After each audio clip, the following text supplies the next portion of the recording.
This is session 4. Dungeons and Dragons campaign. But first, we got a session recap. Go ahead. Ladies and gentlemen, adventurers of Barovia, gather around for a recap of our latest exploits in the Land of Shadows. In our previous session, our brave party emerged victorious from the sinister Death House, growing in strength and determination as we leveled up, but with our newfound power comes new challenges. As we departed the cursed mansion, we had our first chilling encounter with Strahd himself. Our journey continued as we delved deeper into the mysterious village of Barovia. Conversing with Vistani locals and uncovering cryptic truths about this haunting realm. However, it was the fateful meeting with Ismark that set our course. He employed our help in escorting his sister. Let's restart that paragraph. However, it was the fateful meeting with Ismark that set our course. He implored our help in escorting his sister Irina to the distant village of Krisk, but our aid came at a grave cost. The party agreed to assist Irina in laying her father to rest at the village church.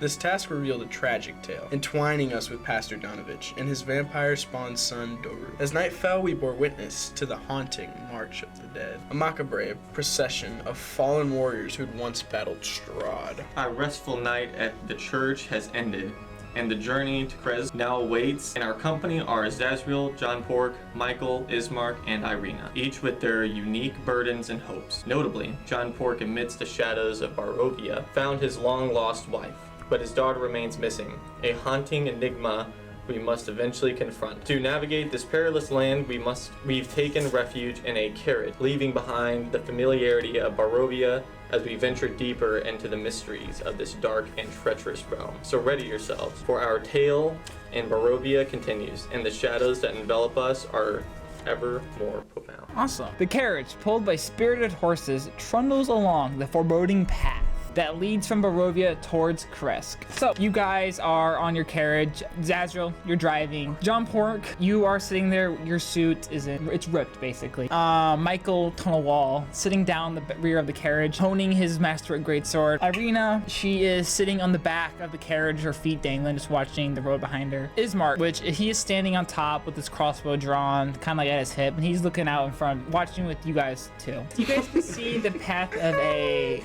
river in front of you. And you see a little bridge going over across. You get this description. The river flows as clear as blue winter sky through the valley. As you're going across that, Zazriel, you come up to a clearing where the dense forest gives way. It appears to be a grove. And from the center of the grove, you hear this sound. At this point, Mason, you have gone off track. And from the center of the grove, you hear a haunting melody. Damn right. Can be heard that seems both inviting and foreboding. You guys see old ornate harp. You can tell is made from bone. Ismark looks out on the side. He says, "I don't think we're in the right place. It's so damn dark." And he lights a torch and he holds it above and he attaches it to the side of the carriage. So you see what appears to be this. You look to the center of this music is coming from, and you can see that it is a harp. We start walking up there. Ismark is climbs on top of the carriage. He has light crossbow. He's I'm gonna draw my longsword, of course. draw a long sword. Let's go, John. You lead the way. Move me.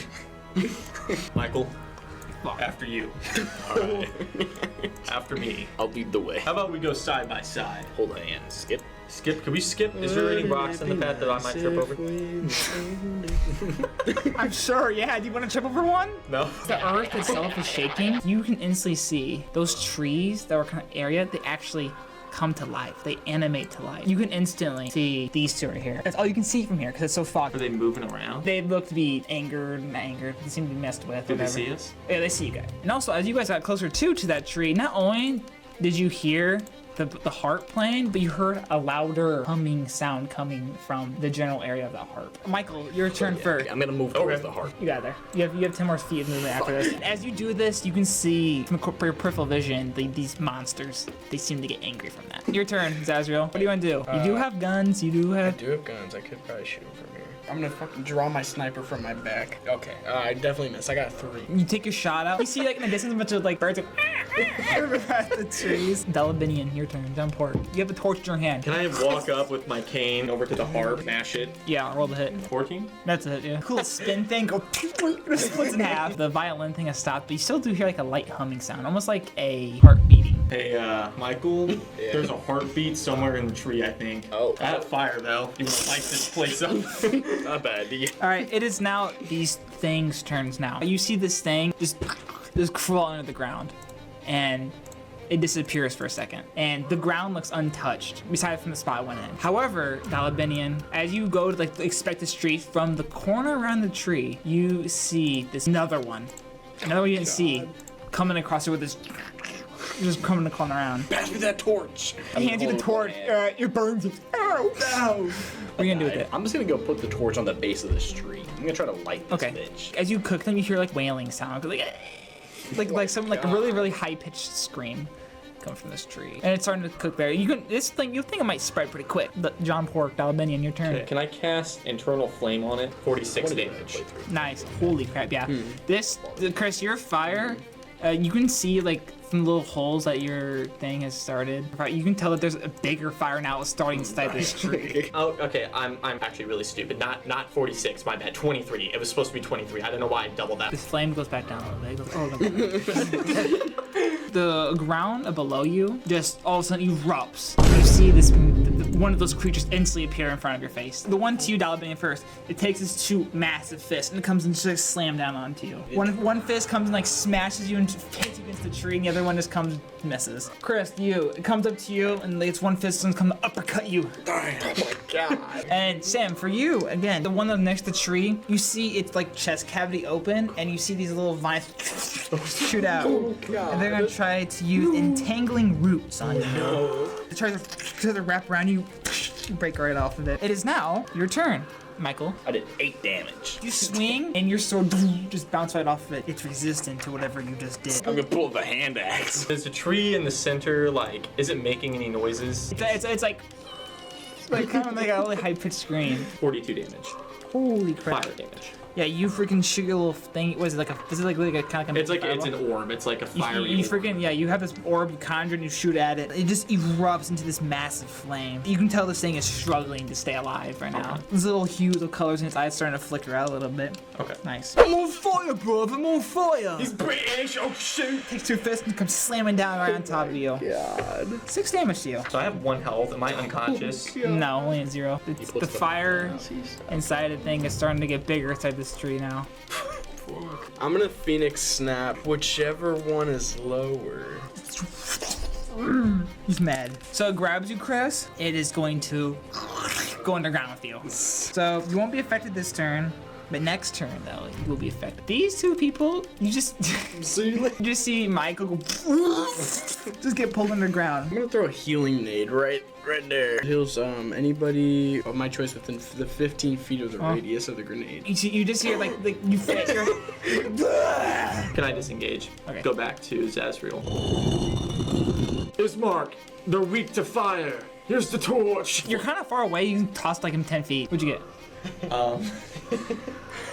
It's like 3. he's like, oh, nice throw. It's their turn now. It's Mark. He's like, he goes and picks the torches up. He's like, you try to attack on him with this fucking thing. It's back to you, Mason. Alrighty, you never guess what I'm gonna do to that tree. Alrighty, I'm gonna Phoenix Snap the young thug. Who's the young thug? The bottom tree. I do 7 damage to it. Your turn, Michael. I'm gonna pull back out my longsword. I hit it with a 21 to hit. Dang. Yeah, it's a hit. Chromatic orb. The one that Ismark is fighting. We'll just say triple the damage of whatever it is. Just triple whatever. Yeah. It is. Okay. Okay, it doesn't matter. You freaking shoot it and just freaking. It's like a fucking firework, bro. All that's left is like just ashes. It's just completely gone. Ismark's face is like charred by like, what the fuck, bro? Really good job, mate. He turned British. Should let him 1v1. It comes over to you, Dalabinian, big slap you. It's like that one game where the guy smacks that backhands dude and he flies to the stadium and bounces around. You know what I'm talking about? No. Oh, okay. Ismark's gonna run over here. It's their turn now. He's gonna run this torch. Oh my God. He's gonna go. He's gonna try to light him on soldier. fire. That has now been caught on fire though too, since he literally held a torch up to him. He's like, I fucking 21. nice. Baby. Get that half damage, bro. Get that half damage in. Boom, baby. Fucking 8 damage. The sword's in the halfway through his leg now, so Yeah, I'm almost there, baby. Yeah, you keep going. What? I'll run. I'll walk. I'll just walk away. The dirt just flies. You're actually like, you run into the horses. You smack the horse's ass as you leave. Oh. Freaking got your sword and you finally.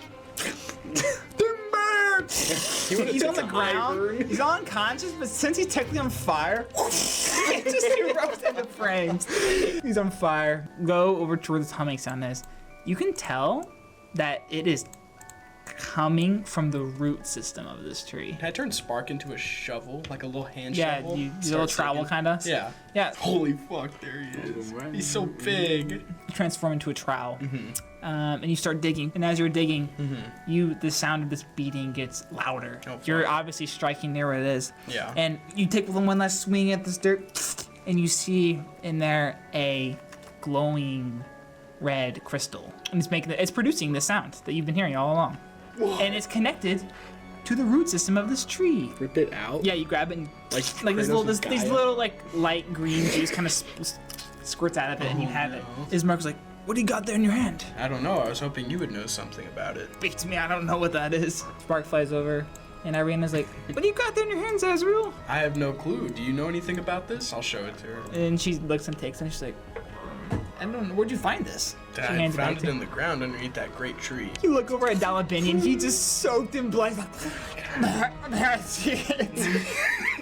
Wait, no, I healed him. Healing Rift. Oh yeah, how much For health do you full? get? By this time, the big tree has completely burnt out and is now just like a stump of ash.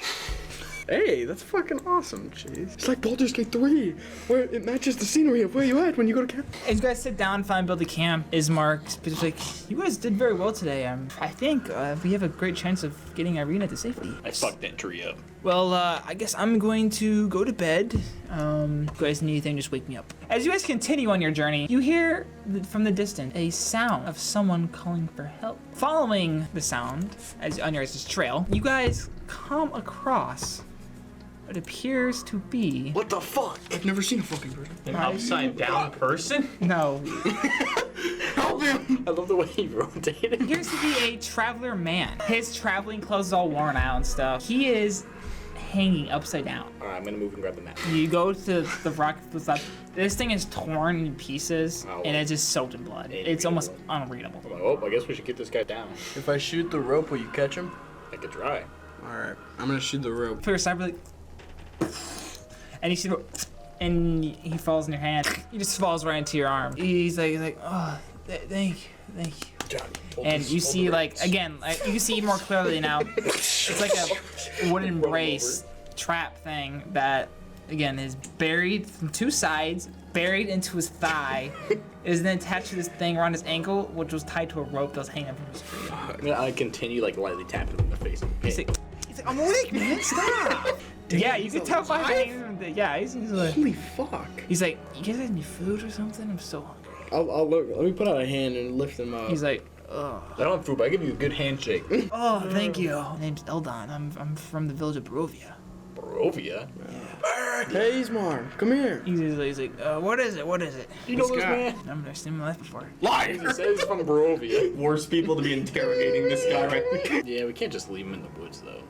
I mean, I guess we could leave him in the woods. You came out here in Yes. the woods Yeah, to by explore yourself. by yourself. Of course, yeah. And you were walking in the woods, not on the path. I was trying to find anything cool, you know. In an intimidating manner, I'm gonna grab you by his collar. I'm like, I don't have time to fuck with you, man. What's going on here? This isn't right. I don't know what you want. I'm gonna fucking punch him in the face. Fuck this motherfucker. Okay, He has you're a all, full you have advantage to hit him. You just freaking. Oh, what the fuck, man? This isn't right. Ismark is like, you seem quite active for a Barovian villager. Ismark kind of like pulls out his sword a little bit. He's like, maybe we should have left you up there for a reason. I agree. We can. Okay, wait. Okay. Is more just a Chad, bro? Like, what the? Wait, that makes you a Chad for being a As he says that, I'm gonna grab him by the back of his shirt collar and start dragging him to the cart. Oh, you're dragging him. He's like, and as you're dragging him, Ismark picks up coins that are falling out of his pocket. What the fuck? Irena jumps off. She's like, guys, maybe we should give him a break. And she hands him a potato. I'm gonna take the potato and throw it back in the cart. No. He's about to take a bite of it. You throw it back in. He's like, Keep him. What we got? Ismark eats a proposal sword. I say we get rid of him. Leave him in the woods. Yeah, I agree, actually. Irina picks up the potato again and hands it to me. He's like, here you go. Gentlemen, there's alcohol on the carriage. Pass me that bottle of wine. Ismark, please. No. You guys get on the carriage. This guy's sitting here eating his potato. I'm not gonna lie, He's I cut rolled free. on it. As you guys continue on your way, you left the guy behind. As you guys are talking, Irina speaks up as you guys are like, guys, I don't like the way we treated that man. Maybe next time we treat people a bit better. I tried to treat him well. He was not I voiced my concern. And I gave him a ration. I treated that man well. People that deserve compassion will receive. He also freed him and healed him. Freed him, healed him. I know. fed him. I'm What we did for him, the little harsh I'm mainly thing talking to you, Ismark, and you, Mike. I feel like you guys may treat him For a bit what we harshly. did. Ismark is. I agree. We need Irina. Your safety is my importance right now. We need to get you to Crest. We need. As you keep across the carriage, this is what you see: an old wooden gallows creaks in a chill wind that blows down from the high ground to the west. Irina says, "Wait, what's Dessert Pool?" And I never heard these places before. Zazriel, you get the best vision. You hear a creaking noise behind you, coming from the gallows, where there was nothing before. Now hangs a lifeless gray body. The breeze turns the hanged figure slowly, so that it fixes dead eyes upon you, and in that gallows is you. What the fuck? Zazriel's body. You see this over. I look over. Are you okay? I feel fine. How did you die? I don't know. I vote that we should leave this place. I don't know if it's coordinated, guys. But I should just saw some follow birds the ravens. fly down there. You want to And follow? it looks like they're Yes. staring at us. They flew towards the way that said Dessert Pool. Are they going to Zerpool? That's where the ravens flew to. I think we should follow the ravens. And Ismark like, why are we going this way? We're gonna try to figure out where those birds went. So you guys wanna be have fanatics. decided to follow this flock of ravens. The night is thick with mist as the carriage rolls along the uneven path. The forest around gradually giving way to a clearing. The distant sound of a lively tune, punctuated by laughter and the clinking of glasses. Sounds too nice. It's The warm golden glow of campfires pierces through the fog, revealing a sprawling camp nested by the riverside. Colorful tents of varying sizes are scattered across the area. Horses and wagons are parked at the camp's perimeter, and the inviting smell of roasted meats and spiced stews wafts through the air. Yeah. A few of the Sani did come up, and like they're not coming up, but they saw you guys. They heard you guys coming in. Yeah. And you see a few of them like sitting on their wagons and stuff. And you see them like kind of wave over you guys, and they're like, "Come over here." You are. You wave back. You guys are walking up to the camp. You guys are down here. You see a guy sitting up there on the carriage. You hear a bunch of like laughing and chattering on this campfire. So you guys are here. You guys want me to walk you guys up to the camp? Can I walk in there? Like walk up to like the campfire? You guys walk down the path, and you hear some of them like, "Oh, strangers, come have a seat. You want some wine?" Fuck yeah. These three people get up. They let you guys to sit down here. Oh, dang. Oh. You guys want to sit down, I'm guessing? Yeah, I'll sit down. They each pour you glass, and you, Chris, can instantly tell that it is purple grape smash number 3. I love this shit. One of the girls gets up. It's like, we just got finished cut. We just got ourselves some wolf steak from dinner. Here, take some. They each hand you guys a plate, and it's just freshly cooked. You see some other Vistani's chowing You down guys' and stuff. hospitality is amazing. Thank you. So, what brings you guys out here, huh? We're trying to make it to the town of Crest. My friend, I know you're a businessman, but let me tell you, your suit. They go into a tent and give you what appears to be a set of clothing. I appreciate the clothing. This is kind of a picture you look like. Do I look like I'd be a Vistani? Snazzy. You got that look like a vest on, my Vistani boy. outfit now. Obviously, you don't blend because you are a Dragonborn. There's your new character model at the moment, Sam. I'm gonna go to Madame Eva's tent. I will follow. What do you want to do, John? I'll also follow. I have something very, very cool for y'all. There's the lady. She's invisible. Or she is the chair.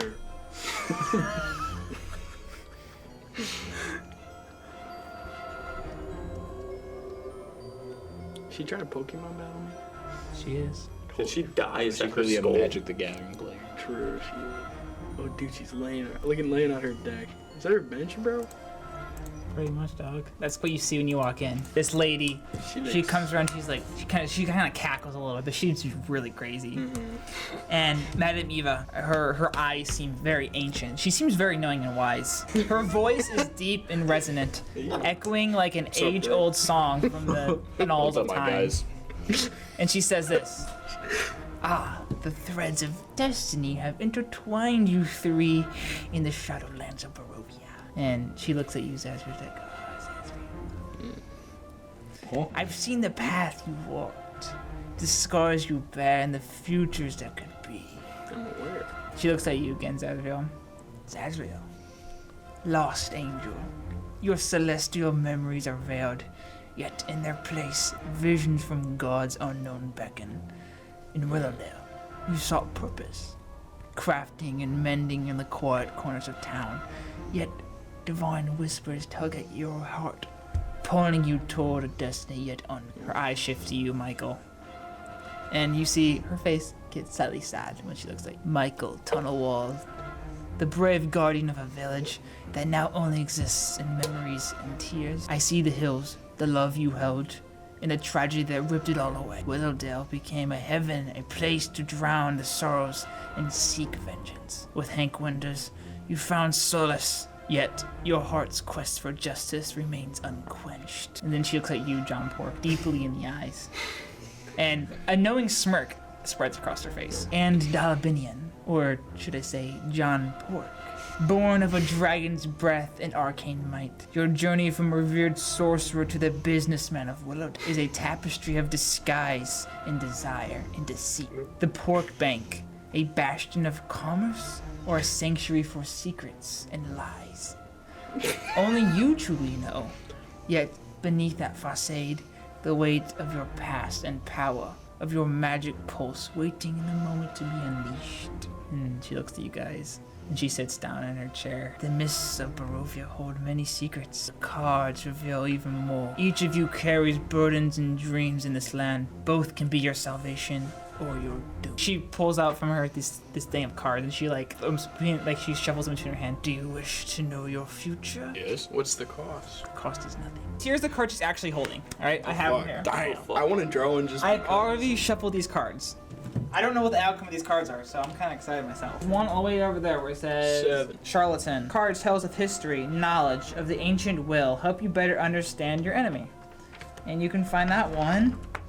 I see a lonely mill on a precipice. The treasure lies within. And of course you got the merchant on the top. This card tells of a powerful force for good and protection, a holy symbol of great hope. And the merchant. Seek a cask that once contained the finest wine, of which not a drop remained. Number 3. This is a card of power and strength. It tells a weapon of vengeance, a sword of sunlight. And trader was look for a wealthy woman, a staunch ally of the devil. She keeps a treasure under lock and key with the bones of ancient enemies. Then we got the bottom one. It says seer. This card sheds light on one who will help you in greatly the battle against the darkness. Look for a dusk elf living among the Vistani. He has suffered a great loss and is haunted by dark dreams. Help him, and he will help you in return. And then the one in the middle. Your enemy is a creature of darkness, whose powers are beyond mortality. This card will help you lead to him. And that card says, he lurks in the depths of darkness,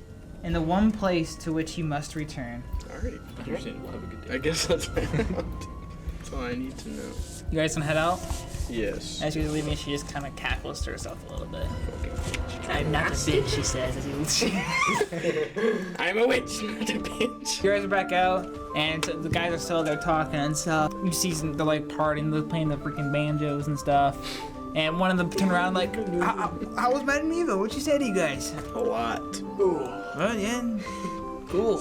He walks over to his carriage and he sorts through some things. Like, well, I found some weapons on my adventure. That bitch could go I think you'd be the perfect man to want to see this. He shook his hand. My name's Rurik. Nice to meet you. Oh, Mike. Nice to meet you. Nice to meet you, Mike. So, I got a couple things here. He pulls out this black dagger.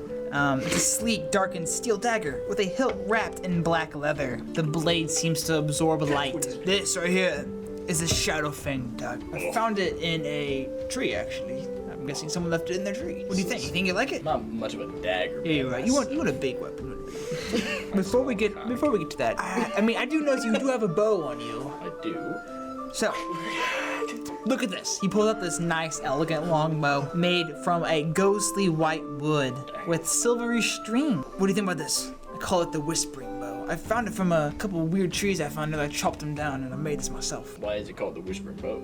Well, when I was chopping it down, I was making some weird noises. Now I thought it'd be kind of a good name for it. This bow, you can expend a charge or force a target to make a DC 13 Wisdom saving throw, or be frightened until the end of the next turn. This bow regains expended charges at dawn. So I do like that recharges piece. right before dawn. It's yours for 200 gold pieces. 200 gold. But I'm not gonna assume your wealth. But before, check out this. He pulls out this. It's a Vistani saber. It's a beautifully crafted saber with a jeweled hilt, customary of the Vistani. It gives you +1 to attack bonus and attack roll damage. 75 gold pieces. Okay, maybe I misread. You're obviously not in the market. He puts his bow back and he shuts his carriage guard. He locks and he hangs his key. Well, Mike, if you ever see me around, my name is Rurik, the Blade Bearer. Get my character sheet. These guys are fucking. What'd you say? And they start to they like have their hand on their sword. Yes, please I'm sorry excuse for my my friend. hospitality. He is Little actually a little bit of a loudmouth and drunk and special. Yeah, we could all be sometimes, but you better watch your mouth around this. Oh yeah, I'm sorry. We appreciate the hospitality. I think we're gonna be on our way. I'm not Like, gonna well- walk out. Well, John, it's a pleasure meeting you. Friends, not so much, but hey, that suit looks good on you. I'm gonna do like a bow. I'm gonna. You see Irina like panicking. She's like, I don't know where Ismark is. Ismark said he heard something in the woods. I don't know where he went. Which way did he go? He just walked that way. I haven't seen him in the last 15 minutes. I'm still a little drunk, so I'm gonna only follow his footprints. All right, I'm gonna go ahead and survival up on these footy prints. You hear like the sound of like leaves rustling beside you, and you can see fucking Ismark in the bushes, hiding his crossbow, aiming at the Vistani people from the woods. You rolled a fucking nat 1 on stealth. He's sitting there like adjusting his crossbow. He's like, Where's Mark? he's like, he doesn't look. He looks back. These people deserve to die. You see how much suffering they've caused to my home village. That's fucking. That doesn't matter right now. You're like sitting there. You're like scratching your ass. Why is it